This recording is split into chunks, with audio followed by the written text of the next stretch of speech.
자, 오늘은 거룩하고 복된 날, 예수님의 이름으로 여러분들을 환영합니다. 다 같이 사도신경으로 우리의 신앙을 고백하겠습니다.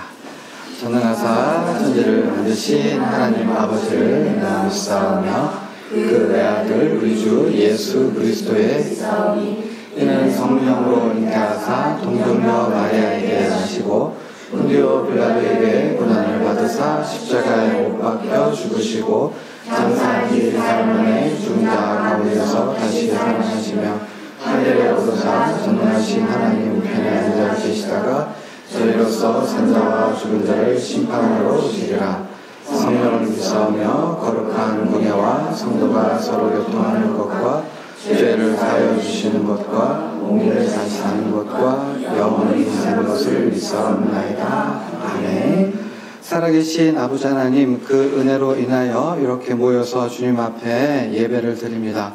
이 시간 우리들이 드리는 예배를 받아주시고 이 시간에 주의 말씀 속에서 위로와 안식과 새로운 결단을 할 수 있는 시간이 되어지도록 성령께서 주장하여 주시옵소서. 감사드리며 살아계신 예수님의 이름 받들어 기도하옵나이다. 아멘. 찬양하겠습니다.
오늘 같이 은혜를 나눌 하나님 말씀은 로마서 6장 11절 한 절 되겠습니다. 제가 봉독할게요.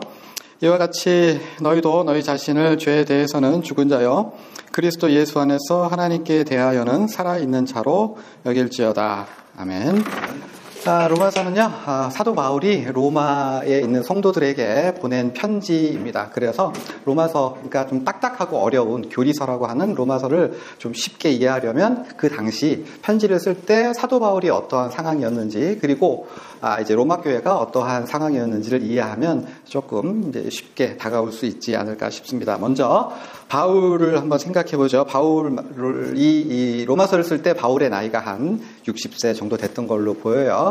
지금은 그렇지 않지만 그 정도면 인생을 정리할 수 있는, 언제 죽어도 이상하지 않은 그런 고령이라고 할 수 있는데, 일찍이 아주 30대에 젊었을 때 예수님을 만났죠. 다메섹에 올라가다가 예수님을 극적으로 만났는데, 그 만날 때에, 예수께서 만나 주실 때에 사도 바울을 픽업하실 때 예수님께서 가지신 계획이 있죠. 유대인들과 이방인을 위한 나의 그릇이다. 그러니까 선교를 위해서 내가 이 친구를 이제 부르신 거죠. 이 사도 바울은 그 부르심을 알았기 때문에 예수님을 믿자마자 뭐 했습니까? 예수는 그리스도다. 예수 그리스도의 복음을 막 전했는데 되는 일이 하나도 없었습니다. 열매는 없고 사건은 터지고 막 일이 꼬이고, 그래서 어쩔 수 없이 예루살렘, 아라비아, 이런 다메섹, 가이사랴 이것저것을 전전하다가 결국은 자기가 살았던 고향 다소에 가서 거기서 조용히 살 수밖에 없었습니다. 아마도 그 10수년 동안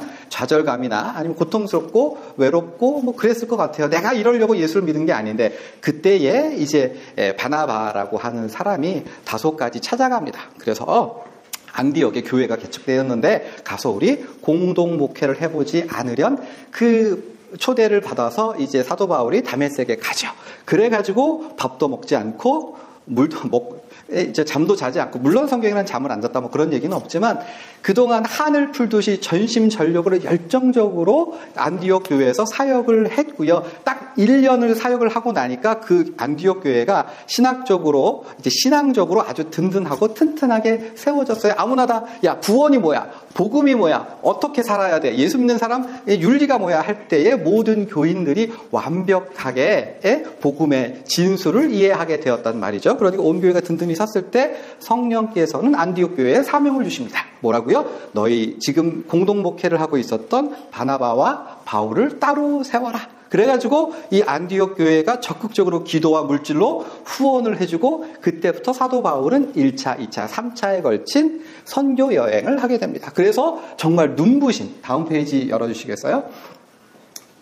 다음 페이지 보시면 이제 여기가 이제 예루살렘이 되겠고, 안디옥 교회가 여기에 있습니다. 그래서 이쪽 지역 전반을 걸쳐서 많은 교회를 세우고 수많은 제자들을 키워냈었던 거죠. 그리고 그 3차 여행이 끝날 즈음에 사도 바울이 쫙 보니까 이쪽 지역에 복음을 다 전했고, 내 나이가 이제 환갑 60이 됐으니까 남은 생을 어떻게 살아야 할까? 그의 마지막 소원은 이제 로마 저편에 있는, 여기가 이제 스페인 아닙니까? 거기까지. 그때 당시는 스페인이 땅의 끝이라고 생각을 했으니까 내가 예수님의 주신 사명대로 땅끝까지, 스페인까지 복음을 전해야 하리라 라고 하는 마음이 막 들끓어서 생각을 해보니까 자기가 1차, 2차, 3차 동안 성공적으로 사역을 할 수 있었던 근거가 뭐예요? 안디옥의 기도와 안디옥의 물질적 후원과 1차 여행을 하다가 다시 안디옥 가서 좀 쉬고 다시 또 이런 식으로 했다는 얘기죠. 근데 안디옥은 동쪽 편에 있었기 때문에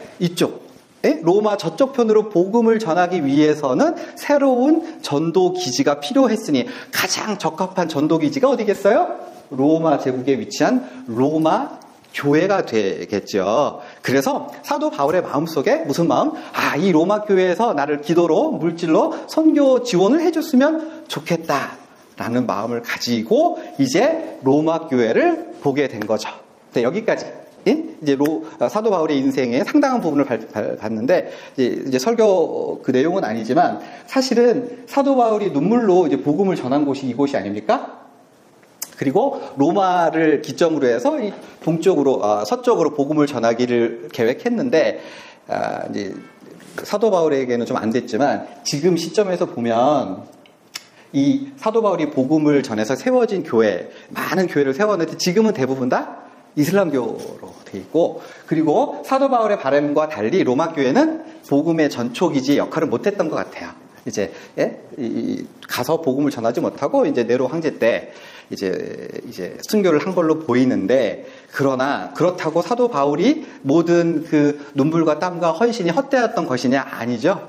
비록 그가 했었던 일들은 좀 사라진 것처럼 보였지만 놀랍게도 이때 당시에는 상상도 못했던 아메리카 대륙에 복음이 전해지고 북유럽으로 복음이 전해지고 그리고 아시아에까지, 그래서 우리가 이렇게 사도 바울의 복음의 씨앗을 뿌린 것이 우리의 신학과 신앙에 영향을 미친 게 아니겠습니까? 하나님의 하신 일은 이렇게 우리 생각과 계획대로는 안 될지 모르지만 우리가 상상할 수 없는 방식으로 우리의 삶을 하나님께서 받으셔서 사용하신다라고 하는 걸 생각해 볼 수 있겠고요. 아무튼 그래서 이제 로마 교회를 봤단 말이죠. 그럼 로마 교회가 든든히 서가지고 지원을 할 수 있는 교회여야 함에도 불구하고 로마 교회가 상태가 별로 안 좋았어요.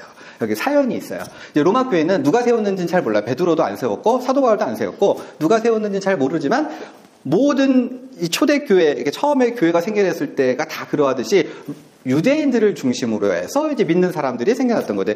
그러니까 이제 유대인의 방식대로 이제 하나님을 섬기고 제사를 드리고 안식일을 지켜 이런 신앙생활을 하다가 이제 복음을 듣고, 그래 우리가 유대인으로서 기다렸던 메시아가 예수님이지 해가지고 로마의 믿는 무리의 이제 성도들이 생겨나서 예배를 드리게 되었는데, 이 당시 때는 지난주에 설명드렸던 바와 마찬가지로 유대교로부터 분리가 되지 않았었어요. 그러니까 예수님을 위해서 구원은 받았는데 여전히 안식일 지키고 돼지고기 안 먹고, 그리고 엄격한 윤리에 따라서 거짓말 안 하고 성적으로도 굉장히 깨끗한 그런 고상한 도덕적 윤리를 가지고 살았던 거죠. 이 사람들, 그러니까 유대인들 중심으로 교회의 지도자가 세워졌고, 그 사람들을 보면서 교회 안으로 들어왔던 헬라인, 로마인, 이방인들은 아, 신앙생활 이렇게 하는 거구나 라고 생각을 했던 거예요. 예수를 믿었지만 할례를 받고, 예수를 믿었지만 안식일을 지키고, 예수님을 믿었지만 돼지고기를 안 먹고, 그렇게.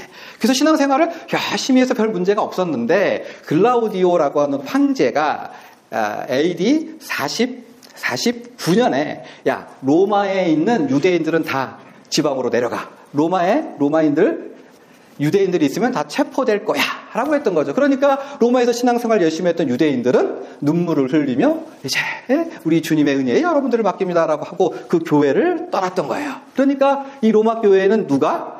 이방인들로만 순수히 남아서, 아이고 당신들이 가면 우리 교회를 어떻게 지속하고 우리 예배 어떻게 드리고, 아유 어떡해요 라고 발 동동 굴렀지만 막상 사역자가 떠나면 그 교회 대응 안 돼요. 사역자 떠나도 교회는 잘 돌아갑니다. 우리 목사님 없으면 교회 없어지지 않아요. 그죠? 그래서 이제 이방인들 중심으로 로마 교회가 진행이 되는데, 처음에는 로마 교회가 유대인들을 흉내내는 방식으로, 똑같이 그들이 하는 걸 흉내내는 방식으로 예배를 드리고 신앙생활을 해왔는데, 유대인들이 샥 빠져나가니까 점점 자유의 물결, 율법을 벗어나는 그런 방식으로, 이스라엘적인 색채가 빠지는 방식으로 복음의 빛이 조금 더 드러나는 방식으로 신앙생활을 했어요. 그러니까 이전에 상상도 못했던 일을 막 했던 거죠. 그러다가 5년이 지난 후에 유대인들이 다시 복귀하게 됐어요. 그 황제가 죽었거든요. 그래가지고 처음에 교회에 돌아왔을 때 성경에 안 나오지만 막 얼싸안고 울었을 것 같아요.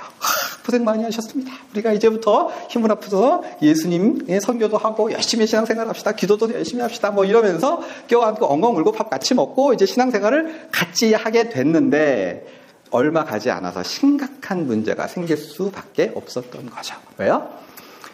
유대인들이 보기에는 이방인들이 소, 돼지, 개처럼 동물처럼 신앙생활을 하는 거예요. 막 돼지고기를 먹어. 그거 성적으로 막, 야, 그렇게 손을 잡아 여자랑 막 이런 식으로 살고, 그러니까, 야, 예수 믿는 사람이 그런 아주 하등한 그 윤리를 가지고 살아? 그렇게 살면 구원 못 받지. 예수님한테 벼락을 맞을 놈들아라고 생각을 했고, 이방인들 입장에서는 지금 몇 년 동안? 5년 동안 나름 신앙생활 잘 해왔어요. 그러니까 이방인들이 보기에는 복음의 본질을 잃어버리는 꼰대들, 시대착오적인 생각을 하는, 너희들이야말로 시대에 뒤떨어진 유대 퇴물들이다. 복음의 거친 걸림돌이 되었어. 너네들은 니네들 그렇게 하면 어떻게 이게 세계종교가 되겠니? 어떻게 전도를 하겠니? 라고 하면서 충돌이 생겨났던 거죠. 바로 그래서 지금으로 얘기하면 진보와 보수, 율법과 자유, 유대인과 비유대인의 극심한 알력이 사로잡아서 로마 교회가 위기에 처해 있었던 거죠. 바로 그러한 상황에서 이제 사도 바울이 자기가 한편으로는 선교 기지로 세웠으면 좋겠다라는 생각을 가지고 편지를 쓰게 되는데 어떻게 이 문제를 해결할까? 바울이 생각한 단 하나의 솔루션은 바로 복음입니다. 그것이 지난주에 우리가 살펴봤던 로마서 1장 16절에서 17절 내가 복음을 부끄러워하지 아니하노니 이 복음은 모든 믿는 자에게 구원을 주시는 하나님의 능력이 됩니다. 먼저는 유대인에게요. 다음은 헬라인에게로다. 이 복음에는 하나님의 의가 나타나서 믿음으로 믿음에 이르게 하나니 기록된 바 모든 의는 믿음으로 말미암아 살리라 함과 같으니라 라고 이렇게 설명을 딱 했는데 이렇게 한마디 하면 알아들어요? 못 알아듣죠. 그래서 이 로마서 16장 17절에 대한 길고 긴 주석을 쓰게 되는데 이게 바로 로마서 전체의 내용 되겠습니다. 이 같은 사실을 두고 염두에 두시면 로마서가 조금 쉽게 다가올 수 있는데 그 중에 오늘 우리가 봉독한 말씀은 다음 페이지 넘겨주세요. 이 복음의 근거에서 죄와 우리의 삶에 대해서 정리합니다. 한번 다 같이 한번 읽어볼까요? 이와 같이 너희도 너희 자신을 죄에 대하여는 죽은 자여 그리스도 예수 안에서 하나님께 대하여는 살아있는 자로 여길지어다. 아멘. 이 시간에 이 시간에 진짜 이 부분은 딱 확실하게 정리를 하셨으면 좋겠어요. 사도 바울은 뭐라고 합니까? 죄에 대해서 죽은 자. 누가? 믿는 사람은 죄에 대해서 죽은 자래요. 이게 법률적인 용어예요. 뭐냐면 제가 사기를 쳤어요. 한 30억 사기를 쳤어. 근데 내가 사기를 치고 죽었어요. 그럼 그 사법적인 책임을 물을 수 있다 없다? 내가 아무리 큰 죄를 졌어도 내가 죽으면 공소권 없음이 되는 거죠. 그러니까 우리가 예수를 믿었어요. 그리고 죄를 지으면 안 되지만 죄를 지었어. 그러면 그 죄의 성격 때문에 우리의 구원이 취소될 수 있느냐? 절대로 불가하다. 절대로. 심지어 내가 고문을 받아서 나 예수님 안 믿어요. 예수님 막 욕하고 그랬다고 쳐. 구원이 취소될까? 구원이 취소돼요? 베드로도 몇 번? 3번 부인했어요. 저주하면서. 물론 예수님이 저주한 게 아니라 자기의 삶을 저주하면서 뭐라고? 나 예수님 몰라. 근데 구원이 취소돼요? 취소 안 돼요. 어떤 죄를 져도.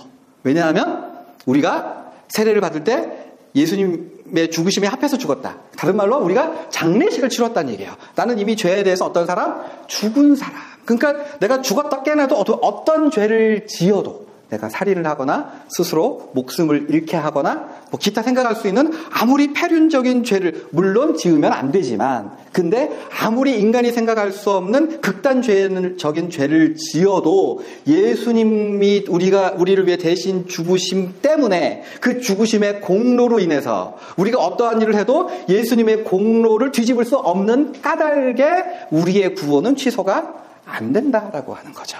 그 이야기를 확실하게 여기서 죽으심이라고 하는 표현으로서 정리를 해놓고 그 다음으로 뭐라고요? 우리는 예수 안에서 하나님께 대하여는 살아있는 자로 여길지어다. 이 뭐 해석이 분분하지만 그냥 이렇게 정리하세요. 살아있는 자로 여길지어다. 다른 말로 하나님과의 관계성에서 산다. 응? 내가 이제 연애를 30명하고 했어요. 그러다가 혼인을 하면 누구와의 관계성 속에서 살아요? 전 여친 전화 안 받겠죠. 그 여친이 어떻게 사는지 관심을 끊고 오직 내가 한 여인과의 관계성에서만 그리고 낳은 아들과 자녀들만 이것을 나의 인생으로 여기고 사는 것처럼. 그러니까 너희는 죄에 대해서는 신경 쓰지 말고 오직 하나님께 집중해서 하나님만 생각하며 살아가라. 그것이 복음에 합당한 삶이라고 바울은 정리를 내리고 있어요. 그래서 여기까지만 이제 설명을 드리고 그리고 나서 적용으로 들어가죠. 제가 보통 적용 좀 이런 식으로 안 하는데 적용을 하면 이 의미가 드러날 것 같아요. 우리는요 복음으로 구원을 받았죠. 그죠? 그리고 하나님 백성으로 살아가기 위해서 아무렇게나 막 살지 않잖아요. 예수 믿었으니까 그래 내가 하나님 백성이야, 내가 예수님의 작은 예수로 살아야지 하면서 여러 가지 이제 원칙과 규칙들을 세워서 이제 살아가지 않습니까? 한 달에 얼마를 내서 어려운 사람을 돕는다, 시간을 정해서 기도하고 성경 몇 장을 읽겠다, 뭐 소극적으로는 거짓말하지 말아야지, 양심에 꺼리낌 없는 양심을 잘 지켜 살아야지, 이렇게 뭐 이런 식으로 이제 규칙과 난 이렇게 살아야지라고 하는 그런 원칙이 있지 않습니까? 물론 그 원칙이, 그 규칙이, 기준이 그 자체로 되게 바람직하고 좋은 거예요. 근데 만약에, 그런데 제가 이걸 지키고 막 살았어. 예를 들어서 한 달에 헌금을 300만 원씩 하며 살았어. 그러다가 한 10년을 살고 보니까 내 마음에 내가 한 달에 300만 원씩 헌금한 게 마음이 너무 뿌듯해. 그러면서 우리 최 집사님을 보니까 저 사람은 헌금 안 해. 그러면 내가 나의 공로를 세우고 저 사람을 판단하게 되죠. 그 순간 뭐 하는 거예요? 예수께서 아무 공로 없이 나를 구원해 주신 구원을 멸시하는 거고, 예수께서 대신 죽어주신 저 형제를 비판함으로 예수의 공로를 멸시하게 된다는 거죠. 이게 아차 하는 순간에 바로 이 점에서 율법주의는 과거 2000년 전에 유대인들만 가졌던 특징이 아니라 지금 우리도 동일하게 언제든지 우리를 넘어뜨릴 수 있는 위험성을 가지고 있다. 우리가 자랑스러워하는 거.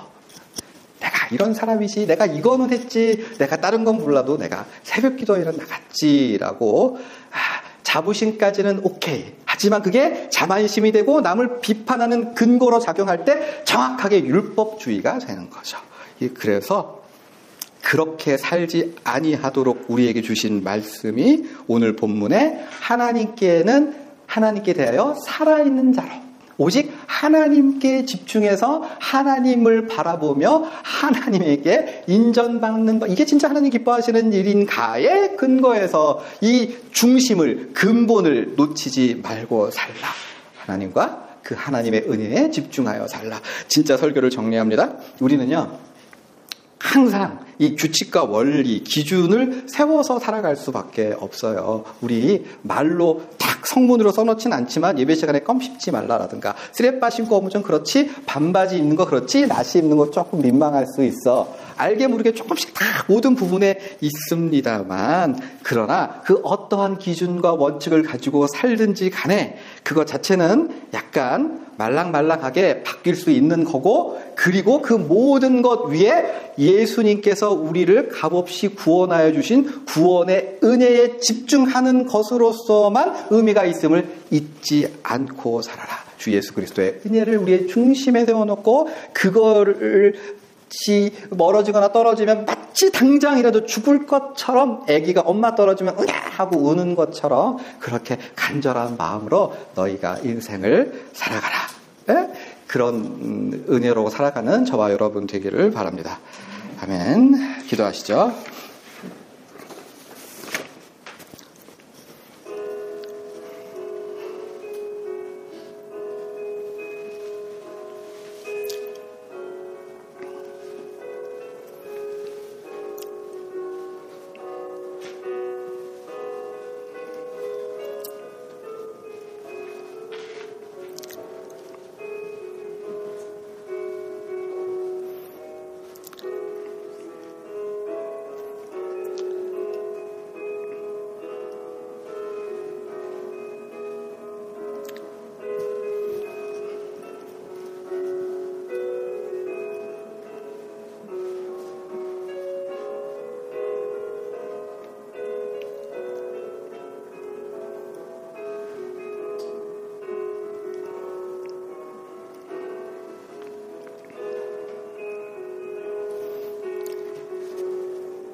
아버지 하나님, 우리가 살아가는 날 동안에 오직 주님의 은혜와 예수님의 복음을 우리의 삶의 중심에 놓고 살아갈 수 있도록 도와주시옵소서.